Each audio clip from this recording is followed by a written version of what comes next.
What's up everybody, Carlos1000 here. Welcome back to another video. Once again, a video I didn't really expect to be making. More releases from the WWE. Once again, 8 superstars here on the list in front of me. And a few surprising ones. I just want to quickly say I still do have a sore throat. I do have a strep still in my mouth because I needed to get through this video.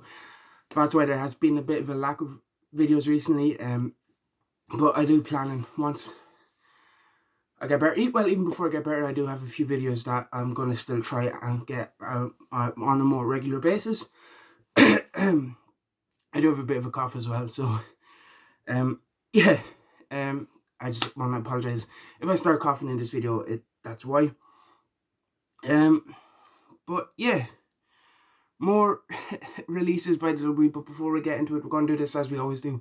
Run through the quick names on the list, then go into more detail on my thoughts on that person and where do I think they might end up, or if they go anywhere, or what they end up doing.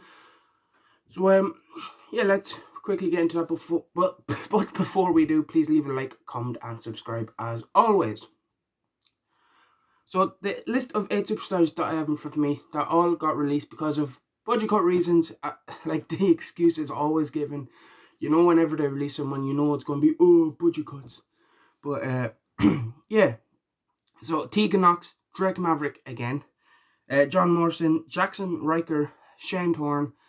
And then all of Hit Row. Of course, B-Fab was released in the last set. But this time, Ashante D. Adonis, Isaiah Swerve Scott, and Top Dollar all released. And we're going to start off with Hit Row. I said it when B-Fab got released. That is not a good sign for the rest of the group, because they were only on the main roster for about 2 weeks before she got released.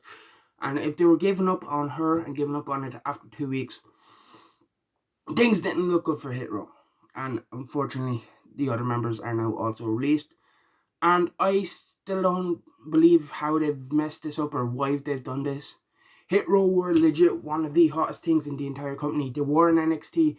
And they were when they got called up. Everyone was excited when they got called up. Everyone was talking about Hit Row. Hit Row legit was the only thing that I had an interest in on the main roster. I haven't watched WWE since like SummerSlam. But I kind of keep an eye on what Hit Row were doing online. Like on Twitter, I'd try, on like YouTube clips. I'd like at least try to keep up with what Hit Row were doing, because I thought Hit Row were very entertaining. They legit had everything to be stars. They legit had the charisma. You know, they had talent and there.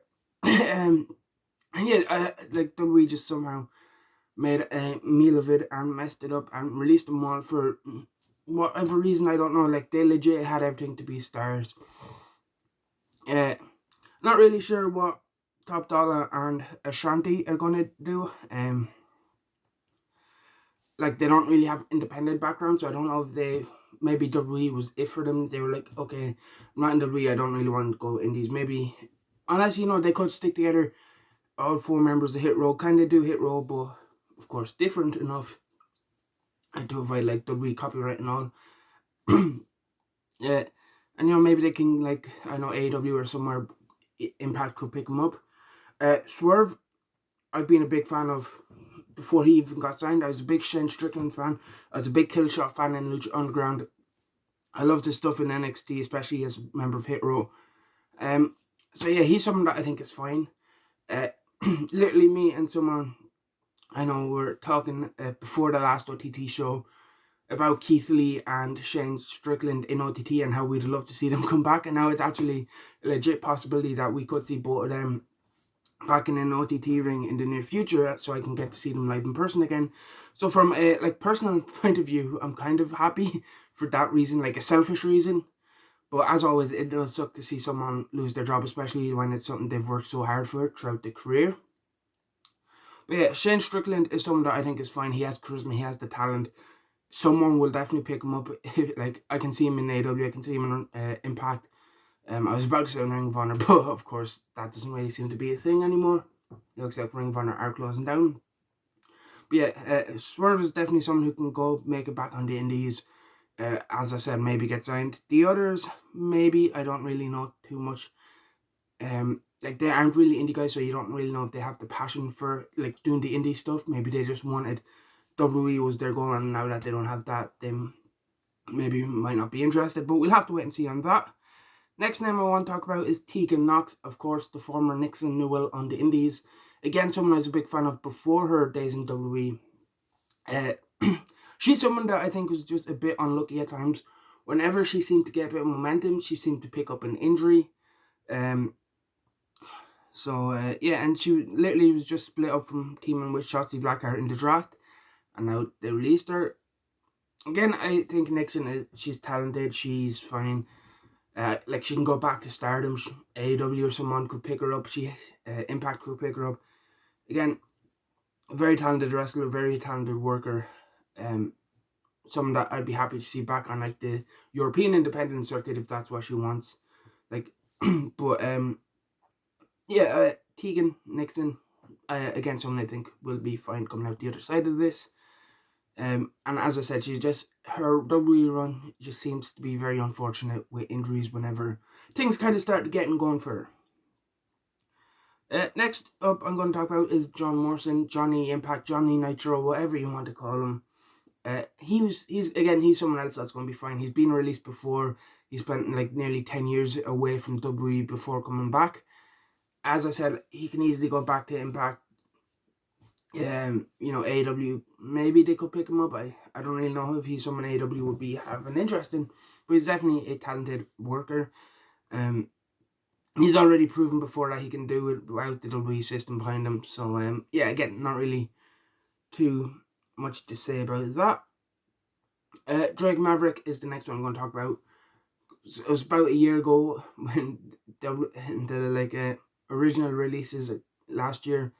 Drake was on the list, and he made a video kind of showing his emotions and talking about his time to WWE and how it was his dream. And they picked him back up, they signed him, and now here we are again. Again,